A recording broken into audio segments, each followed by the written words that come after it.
बिस्मिल्लाहिर्रहमानिर्रहीम। आज हम वेक्टर स्पेस की डेफिनेशन करते हैं। वेक्टर स्पेस क्या चीज़ है?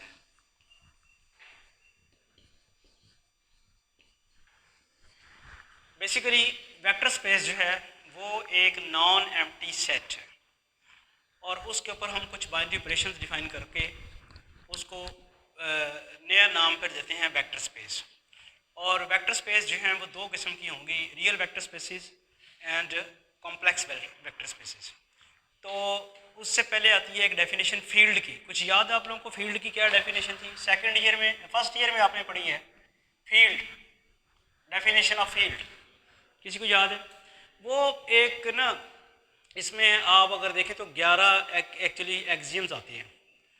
ये एक नॉन एम्प्टी सेट है फील्ड, जिसमें 10 कंडीशन जो हैं, बाइनरी ऑपरेशन जो हैं एडिशन की और मल्टीप्लिकेशन की आती हैं, और 11वीं उसकी डिस्ट्रीब्यूशन लॉज हैं।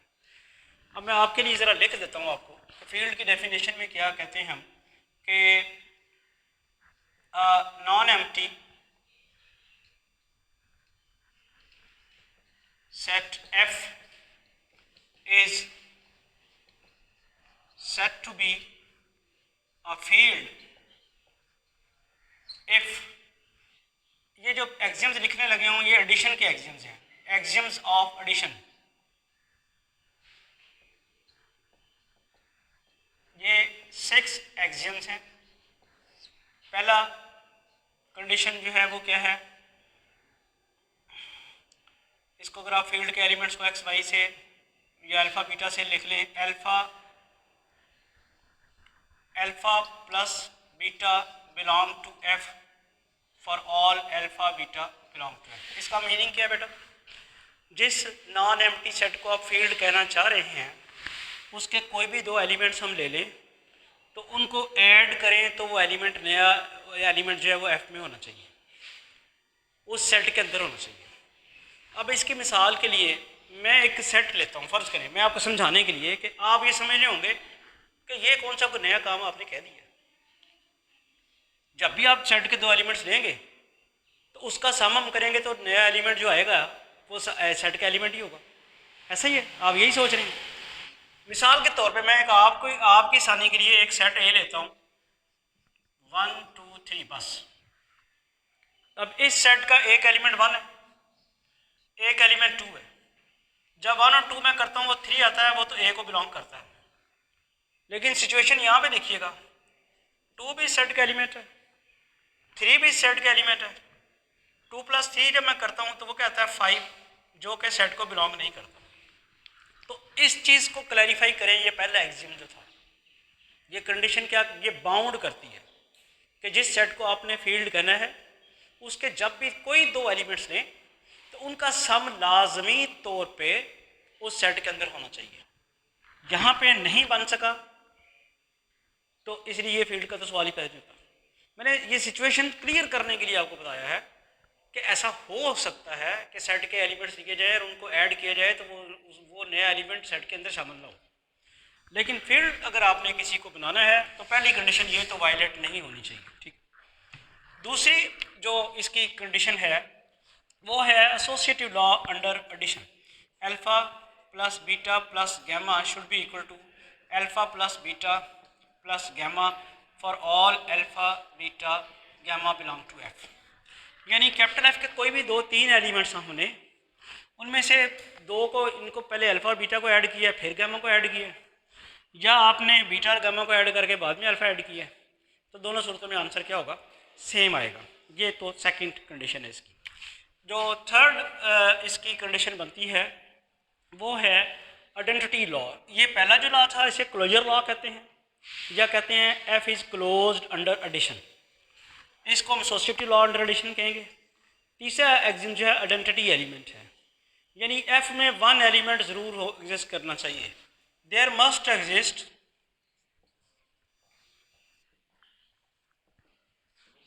one belong to F such that 1 into 1 sorry, ये जो आइडेंटिटी एलिमेंट है ये अभी हम एडिशन की बात कर रहे हैं तो 0 must, there must exist 0 belong to F such that 0 plus alpha is equal to alpha plus 0 is equal to alpha for all alpha belong to capital F. यानी एक आइडेंटिटी एलिमेंट जिसे हम इस वक्त एडिटिव आइडेंटिटी कहेंगे, वो F के किसी भी एलिमेंट में ऐड करेंगे, चाहे लेफ्ट से चाहे राइट से, तो एफ को फ़र्क ना पड़े। ठीक है, ये आपके पास आ जाता है। इसके बाद इसका जो चौथा एक्सियम है वो है इनवर्स लॉ। नेक्स्ट ये फोर्थ एक्सियम जो है हमारे पास, ये आइडेंटिटी लॉ भी आ गया। फोर्थ एक्सियम होता है इनवर्स लॉ के for all alpha belong to F minus alpha belong to F such that alpha plus minus alpha is equal to minus alpha plus alpha is equal to 0। ये आपके पास होना चाहिए। इसे हम कहते हैं इनवर्स लॉ। क्या कहते हैं, एफ का कोई भी एलिमेंट लिया जाए तो क्या होना चाहिए, उसका इन्वर्स भी उसके अंदर एग्जिस्ट करना चाहिए। ये एडिटिव इन्वर्स कहलाती है। फाइनली ये है commutative law, alpha into beta is equal to beta into alpha for all alpha beta belong to F. तो these are the 5 conditions. Quickly देख लें। पहला क्या है, क्लोजर लॉ, दूसरा एसोसिएटिव लॉ, तीसरा आइडेंटिटी लॉ, चौथा इन्वर्स लॉ, और पांचवा जो है कम्यूटेटिव लॉ। ये सारे के सारे जो है, मैं थोड़ा सा यहाँ पे गलती कर गया हूँ, इसको आप अल्फा प्लस बीटा लिखना आपने। अभी चूंकि बात हम कर रहे हैं under addition, beta plus alpha, commutative law under addition. ये एडिटिव प्रॉपर्टी सारी की सारी 5 जो हैं, जहाँ जो हमें चाहिए यहाँ पे फील्ड बनाने के लिए, वो हमने लिख दी है। इसी तरह अब दूसरी आएंगी मल्टीप्लिकेटिव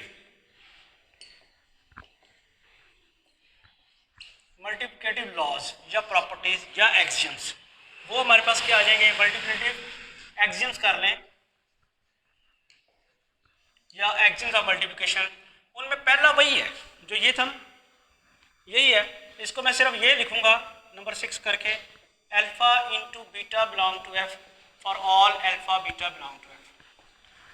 वहाँ एडिशन थी, यहाँ क्या हो रही है, मल्टीप्लिकेशन। कैपिटल एफ के कोई भी 2 एलिमेंट्स दिए जाएं, उनकी प्रोडक्ट कैपिटल एफ में होनी चाहिए। नंबर 7 जे associative law, alpha into beta into gamma is equal to alpha beta into gamma, associative law. Number 8 जो हमने आइडेंटिटी एलिमेंट यहाँ पे लिखा था, ये एडिटिव आइडेंटिटी था। अब मल्टीप्लिकेटिव आइडेंटिटी होना चाहिए। There must exist one belong to F such that 1 into alpha is equal to alpha into 1 is equal to alpha for all alpha belong to F. और इसी तरह हमारे पास जो आ जाता है 9th एक्सियम जो है इन्वर्स लॉ। अब ये याद रखें कि जो एडिटिव आइडेंटिटी है, एडिटिव इन्वर्स है, वो तो हर एलिमेंट का एग्जिस्ट करेगा। मल्टीप्लिकेटिव इन्वर्स सिर्फ एग्जिस्ट किसका करेगा, नॉन जीरो एलिमेंट का। मसलन 2 की मल्टीप्लिकेटिव इन्वर्स क्या होती है, 1/2। 3 की 1/3, 1/3 की 3 हो जाएगी। 0 की मल्टीप्लिकेटिव इन्वर्स तलाश करेंगे तो 1/0 आएगी। 1/0 तो एग्जिस्ट नहीं करता, इन्फिनिटी होता है। लिहाजा आप जब मल्टीप्लिकेटिव इन्वर्स की बात करेंगे तो एफ में से 0 निकाल देना पड़ेगा। 0 एफ में मौजूद है, अगर 0 एफ में मौजूद नहीं होगा तो वो फील्ड ही नहीं होगा। ये देखें यहाँ पे 0 आपने इंक्लूड कर रखा है एफ में, 0 ऑलरेडी है, और 0 की मल्टीप्लिकेटिव इन्वर्स एग्जिस्ट नहीं करेगी। हमें सिर्फ आप कौन से एलिमेंट्स लेने हैं, नॉन जीरो एलिमेंट्स लेने हैं। यानी आप जब यहाँ पे 9th में लिखेंगे for all alpha belong to F minus 0, इसका क्या मीनिंग होगा, एफ के तमाम एलिमेंट्स की मल्टीप्लिकेटिव इन्वर्स आप तलाश नहीं कर रहे, बल्कि किन की तलाश कर रहे हैं, जो 0 नहीं है। यानी सारे एलिमेंट्स आपने एफ के ले लिए हैं, सिर्फ 0 छोड़ दिया, क्योंकि 0 की मल्टीप्लिकेटिव इन्वर्स नहीं आएगी। For all alpha belong to F minus 0 there must exist 1/alpha belong to f such that alpha into 1/alpha is equal to 1/alpha into alpha is equal to 1। Multiplicative identity element आ जाना चाहिए इनकी product. और 10th and final जो आता है इसका multiplicative axioms में से, वो क्या है, जैसे यहाँ पे क्या था, कम्यूटेटिव लॉ अंडर एडिशन था।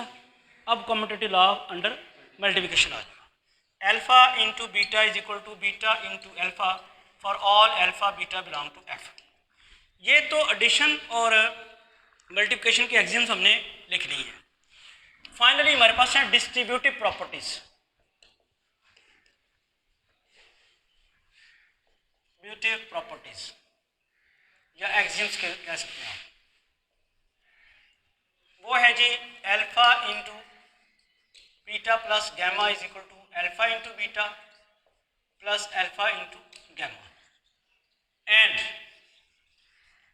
Alpha plus beta into gamma is equal to alpha into gamma plus beta into gamma. ये लेफ्ट डिस्ट्रीब्यूटिव लॉ है, alpha into beta plus gamma, वो आ जाएगा alpha beta plus alpha gamma. और ये right distributive law है, alpha plus beta into gamma is equal to alpha gamma plus beta gamma. Is it clear? ये बेटा हमारे पास जो हैं 11 एक्सियम्स टोटल बनते हैं फील्ड के लिए। इनको याद करना ज़रा मुश्किल लग रहा होगा, लेकिन आप देखें ना कंपैरेटिवली अगर आप एडिशन के 5 याद करते हैं तो वही मल्टीप्लिकेशन की हैं, सिर्फ माइनर चेंज आई थी जब आपने इन्वर्स मालूम की। और अगर आप याद करते हैं उसकी एडिशन की याद कर ली तो मल्टीप्लिकेशन की हो गई और डिस्ट्रीब्यूटिव लॉ आपने होल्ड करा दिया। ये बना है फील्ड। हम बेसिकली कुछ और करना चाह रहे थे, हम वेक्टर स्पेस की डेफिनेशन करना चाह रहे हैं, लेकिन वेक्टर स्पेस जो है जिसने वेक्टर स्पेस बनना है उसके लिए ज़रूरी था कि वो किस फील्ड के ऊपर बनता है। तो फील्ड की डेफिनेशन की कहीं आपको कन्फ्यूजन ना हो, तो वो मैंने आपको बता दी कि फील्ड क्या है। ये फर्स्ट ईयर में आपने फर्स्ट चैप्टर में पढ़ी भी हुई है। क्या कोई आपको कोई इशू है इस प्रॉब्लम इसमें कोई फील्ड की डेफिनेशन को अंडरस्टैंड करने में?